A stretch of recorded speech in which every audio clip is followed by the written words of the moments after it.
Très récemment, j'ai pu me faire une petite rétrospective des choses que j'ai déjà pu accomplir dans ma carrière jusqu'à présent. J'ai eu une espèce de conversation avec moi-même en me disant, si jamais je devais recommencer ma carrière à zéro, qu'est-ce que je ferais de différent? Et en ayant eu ce genre de pensée, je me suis dit que ça serait une excellente idée de te partager ça à travers une vidéo YouTube, parce que ça va nous permettre de voir les erreurs que j'ai pu commettre par le passé, mais aussi par la même occasion de comment éviter ces erreurs. D'ailleurs, je ne sais même pas si on peut qualifier ça d'erreur, mais plutôt des choses qui vont te faire gagner du temps. Comme ça, si toi de ton côté, tu as envie de devenir catcheur un jour, ou que tu es déjà apprenti catcheur, ça va te permettre de voir un petit peu les choses qu'il faut éviter de faire et qui vont aussi par la même occasion te faire gagner du temps à l'avenir. Et même d'ailleurs pour les fans de catch, ça peut vous concerner aussi parce que ça va vous donner une idée des choses de c'est quoi le monde du catch, surtout venant d'un catcheur. Déjà pour commencer, on va se remettre dans le contexte. Ça fait donc, je viens ici de célébrer ma 15e année dans le catch.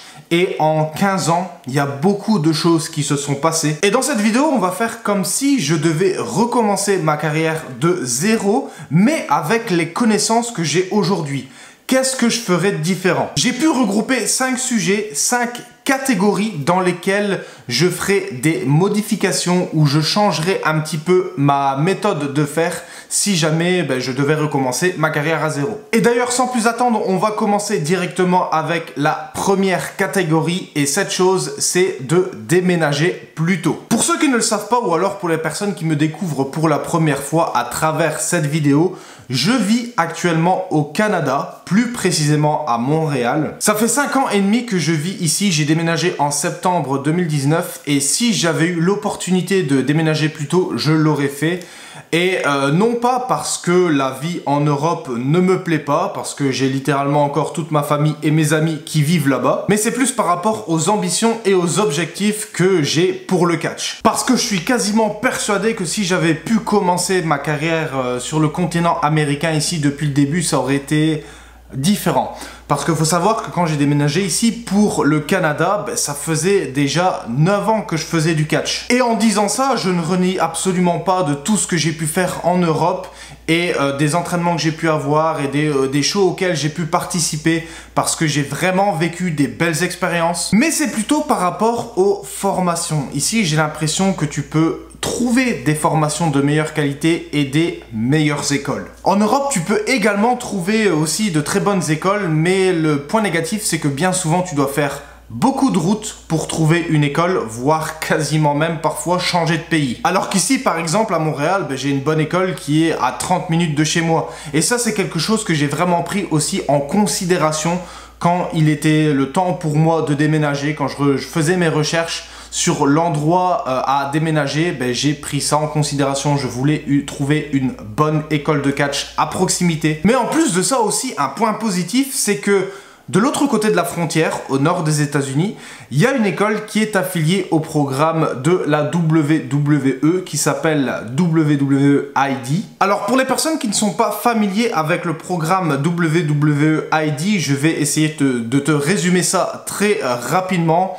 En gros, aux États-Unis, tu as 4 écoles qui sont affiliées à la WWE. Ce sont des écoles qui forment les élèves en fonction de ce que la WWE recherche. Et pour les catcheurs qui arrivent à se démarquer, ça se peut que la WWE offre des opportunités comme par exemple être agent de sécurité dans un des shows, par exemple Raw ou SmackDown, mais il y a aussi d'autres possibilités, d'autres opportunités, par exemple de tout simplement décrocher des essais pour la WWE, on appelle ça plus communément des tryouts. Et quand je mentionne le fait d'avoir des opportunités d'être booké en tant qu'extra à la WWE, quand tu as par exemple des rôles d'agent de sécurité, ça augmente tes chances de te faire engager par la compagnie parce que tu as un pied dedans. Et tu as d'ailleurs aussi beaucoup de catcheurs de la WWE qui ont été engagés en passant par ce processus. Je pense notamment à Sheamus et LA Knight. Mais c'est aussi un excellent programme pour les catcheurs indépendants parce qu'il y a une possibilité de devenir un catcheur WWE-ID. C'est-à-dire que tu as une forme de contrat avec la WWE, mais d'après les retours que j'ai eu, c'est pas vraiment à temps plein. Tu as toujours le droit de travailler sur la scène indépendante et de temps en temps, tu peux être appelé à catcher dans des shows de la WWE, comme par exemple le show WWE Evolve qui est diffusé gratuitement sur la chaîne YouTube de la WWE. J'ai déjà pu d'ailleurs faire un séminaire avec l'un des recruteurs de la WWE dans l'une des écoles qui est justement affiliée au programme WWID. Et les entraîneurs sont vraiment excellents. Je suis allé le mois dernier. J'y retourne le mois suivant et je vais aussi y retourner fin octobre parce qu'ils organisent un séminaire de 2 jours où le recruteur de la WWE sera une nouvelle fois présent sur place pour justement donner ce séminaire. Mais entre-temps, je vais quand même retourner dans cette école pour juste m'entraîner et continuer à m'améliorer. Parce que c'est dans ce genre d'école qu'ils font vraiment attention à tous les détails.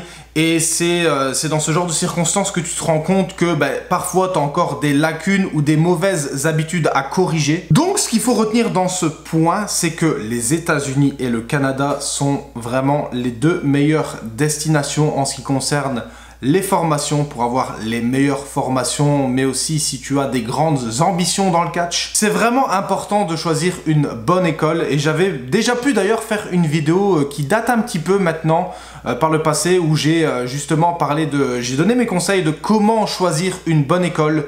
Si je me souviens bien, je pense que c'était majoritairement des écoles en Europe. Mais dans tous les cas, je vais te mettre le lien en haut dans les annotations. Et on va passer maintenant au deuxième point des choses que je ferais différemment si jamais je devais recommencer ma carrière. Ce serait de faire plus de séminaires.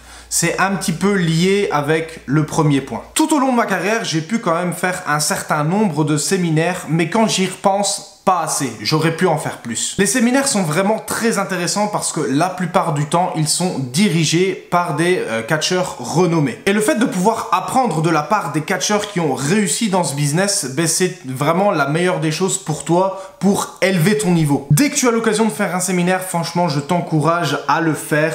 C'est un certain prix, parfois ça peut quand même être assez cher, mais dis-toi que le prix que tu vas investir dans ce séminaire, c'est un prix que tu vas investir en toi-même et dans ta façon de travailler dans le ring. C'est quelque chose maintenant que j'ai envie de mettre plus l'accent, le fait de faire plus de séminaires avec des catcheurs renommés. Quand je vois qu'il y a un séminaire qui m'intéresse avec un catcheur en particulier que j'apprécie le travail, je compte bien le faire et je suis sûr que ce sera bénéfique pour ma carrière. Mais en plus de ça, c'est pas seulement bénéfique pour ton apprentissage, mais ça va être aussi bénéfique pour le fait de créer une relation et créer un réseau, que ce soit avec le formateur ou avec les autres catcheurs qui seront présents sur place. On va passer maintenant au troisième point et ça va être les promos. Alors, ça je te le cache pas, c'est quelque chose que j'ai négligé quand même pendant longtemps. Enfin, oui et non, parce que certes, c'est quelque chose que j'avais quand même un peu négligé de mon côté, mais d'un autre côté,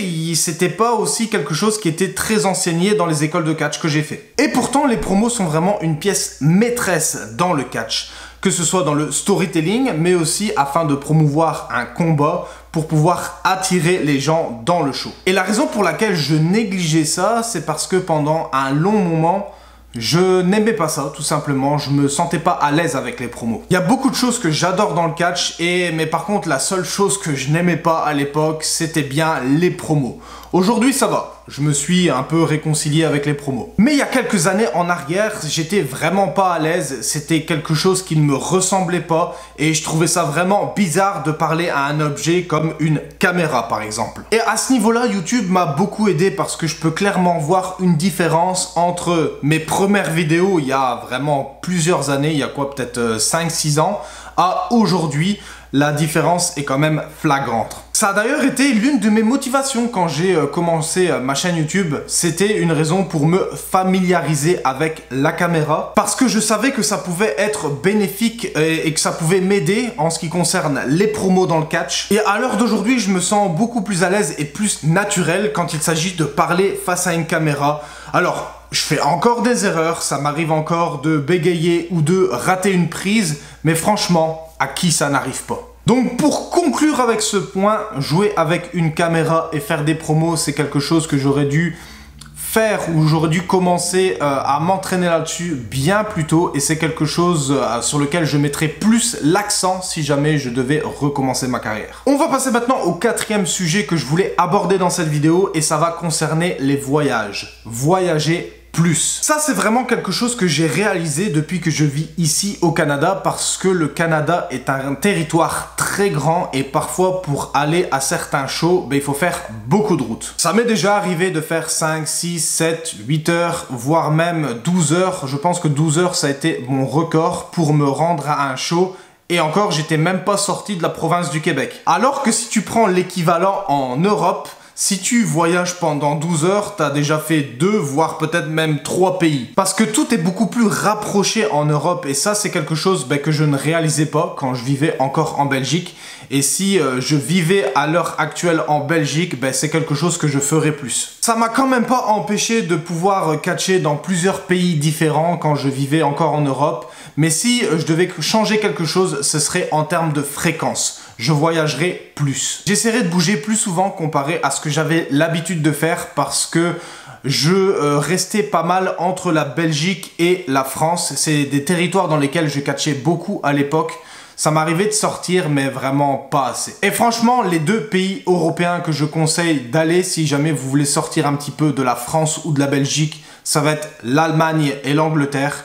C'est les 2 meilleurs pays européens en ce qui concerne le catch. On va enchaîner maintenant un autre point que je voulais te parler aujourd'hui et ça va être l'argent et les opportunités. Et ce que je veux dire par là, c'est que de parfois peut-être perdre un peu d'argent ou être payé un petit peu moins que d'habitude pour avoir de meilleures opportunités. Parce que maintenant, avec le recul, si je devais revenir en arrière, c'est quelque chose que je verrais avec une vision différente. Parce que je suis conscient que peut-être j'ai probablement loupé certaines opportunités. Pendant très longtemps, j'ai toujours été fidèle à mon prix et quitte à peut-être parfois louper certaines opportunités parce que je pars du principe que par rapport au risque qu'on prend dans le ring, ça mérite un minimum de compensation. Et ça, c'est quelque chose que je pense toujours à l'heure d'aujourd'hui. Et c'est ça justement le juste milieu qui est parfois difficile à trouver, c'est de trouver le juste milieu entre rester fidèle à ton prix, mais aussi respecter le budget du promoteur. Mais d'un autre côté aussi, ça peut arriver parfois qu'il y ait un cas de figure où le promoteur te propose un petit peu moins d'argent que le prix que tu lui proposes, mais en compensation, il peut t'offrir des meilleures opportunités de booking ou alors de te faire catcher contre quelqu'un qui est reconnu. Et ça peut être très positif pour ta réputation et pour ton image, mais ça encore, ça reste une décision qui est propre à chacun. Il y a des catcheurs qui vont vouloir respecter leur prix sans possibilité de négociation, quitte à perdre quelques bookings. Et il y a une autre catégorie de catcheurs qui seront plus ouverts à la discussion et que ça va pas leur déranger de perdre un petit peu plus d'argent pour avoir de meilleures opportunités. Et d'ailleurs, par hasard, si jamais toi qui visionnes cette vidéo, tu es un catcheur, je serais vraiment curieux d'avoir ton avis là-dessus parce que je sais que c'est un sujet qui peut faire débat. Donc voilà en ce qui concerne toutes les choses que je changerais ou que je ferais différemment si jamais je devais recommencer ma carrière. Et ça ne veut pas dire qu'à l'heure d'aujourd'hui, je ne vais plus faire aucun changement et que je vais rester fidèle aux mêmes valeurs que j'avais il y a 5 ans. Avec le temps, on évolue et comme le dirait la célèbre citation, il n'y a que les cons qui ne changent pas d'avis. Le plus important là-dedans, c'est de pouvoir trouver le juste milieu entre les objectifs qu'on se fixe et les limites qu'on ne veut pas dépasser. Morale de l'histoire, est-ce que j'ai des regrets ?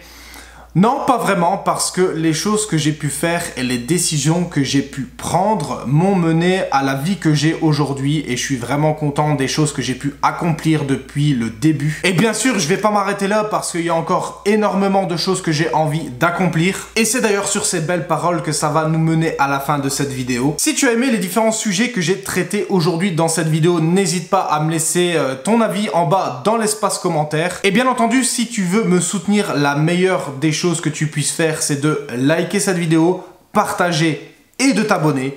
Et quant à moi, je vais te dire à la prochaine pour une nouvelle vidéo.